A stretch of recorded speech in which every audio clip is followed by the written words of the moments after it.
So today I'm going to be talking a little bit about Peter Heyne's speech. And the way I'd like to break this evaluation up is in 4 parts. I'd like to bring it's the arc of a lifelong relationship. First we're going to talk about how we met.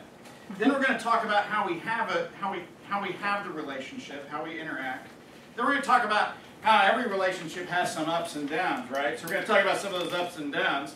And then we're going to talk about how we get some closure. How, at the end of this relationship, how do we get some closure? So the first thing we're going to talk about is how we meet. And Peter got up here. I thought he did a great job with the whole ostentatious, using the word of the day, taking off his glasses, saying, I don't want to be ostentatious. And then he goes right into his speech. I thought it was a fun way of beginning his speech. He did a great job of having an outline.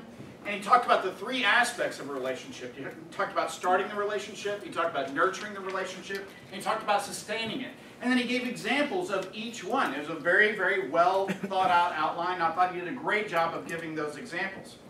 And then we get to the relationship, and there's communication and interaction in relationship. And I think he did a great job there. And sometimes you find the wrong person. In this case, there was one audience member who just wouldn't shut up over in this back corner, and he figured out that maybe I shouldn't be interacting with this guy. Let's go over to somebody else who I'm a little more compatible with. But I thought he did a good job there of going with the flow, keeping control of the speech, keeping control of the audience.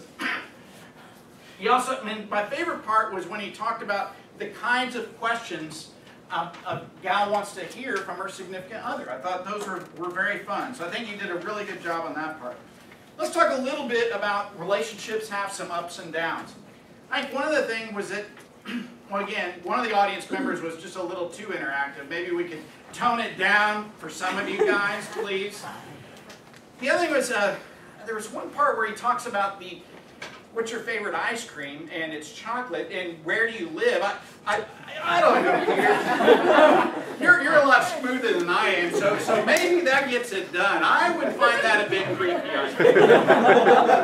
Good for you for getting aggressive. And then the other thing is, I think you did such a good job of the outline. You did a great job of supporting those points of starting, nurturing, sustaining, but you didn't go back to them during the speech. I think it would have made the speech make more sense to all of us if you could have gone back to those outline points and brought them up again throughout your speech. So then we get some closure. The first thing is, Peter is always so relaxed on stage, and because of that, he makes me relax. I also find myself consistently shaking my head at some of Peter's comments, but his self-deprecating sense of humor is always able to bring me back. He talks about asking questions is always the answer at the very end of the speech, and I thought that would have been a great title for the speech, actually. Asking questions is always the answer. In any case, I enjoyed the speech, fun job, and enjoyed listening to you, and I look forward to your next one. Mr. General Evaluator.